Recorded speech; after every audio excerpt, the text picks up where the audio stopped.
From the darkness, I heard footsteps. Moments later, the man from the audience chamber descended into the dungeon and approached me.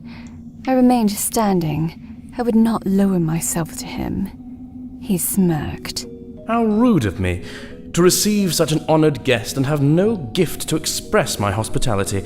Please allow me... He lifted a necklace from around his own neck, on which a blue pendant hung. A gift for you, goddess. I eyed it skeptically.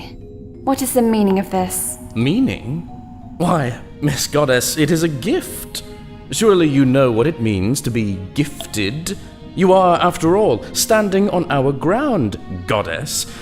Though, if you must know, this stone was carved from the very gates of death. You wish to kill me with this stone? He laughed. Oh, now, of course not. That is, if you are who you say you are, it should not harm you at all. Why, it would simply be another accessory to accentuate your captivating beauty.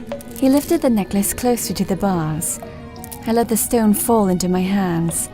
I felt only its residual warmth from touching his accursed neck. He twirled his finger. Around your neck, dear. I pulled the chain over my head and let the stone fall to my chest.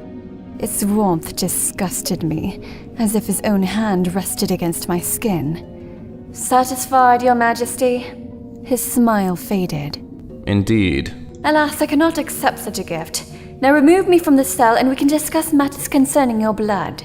As I lifted the necklace, the chain tightened to near strangulation, and when I tugged on it, instead of breaking, the chain sent a shock through my spine. The king's smile returned. Oh, silly me, it must have slipped my mind. You see, goddess, only I can remove this from your neck. It is assurance that you won't leave my home without my permission. You dare keep me prisoner? He scoffed at my questioning the obvious. Yes?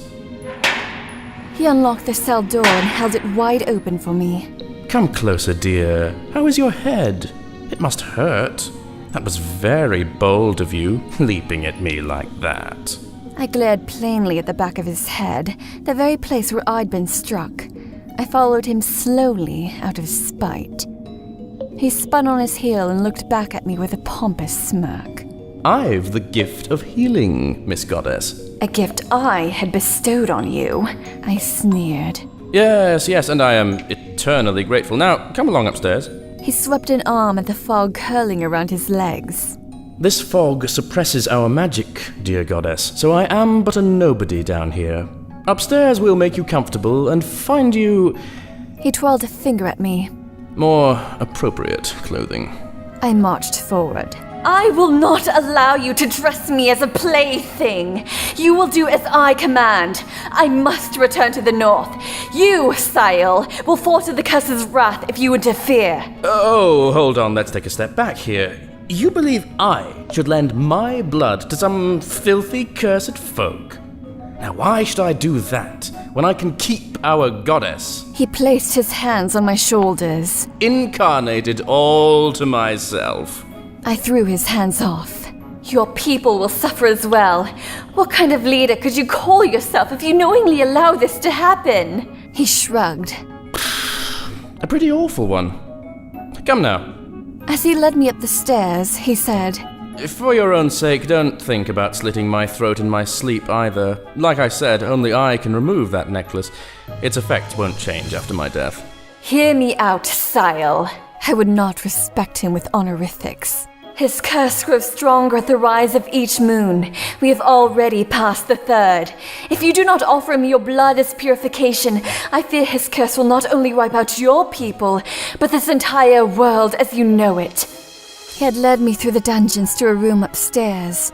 My head throbbed from the climb, and Cyal stroked my hair, as if I were his animal companion. I almost struck his hand away when I noticed the instant relief of pain. He smirked at my compliance and continued his drivel. I have a better idea, Miss Goddess. I'll keep my blood to myself, and we'll resolve this whole mess by wiping out the cursed people, thereby offering another meaning to purifying the world. When he lifted his hand, all pain was null. His own work complete, the king closed the door and left me to the hands of the maids.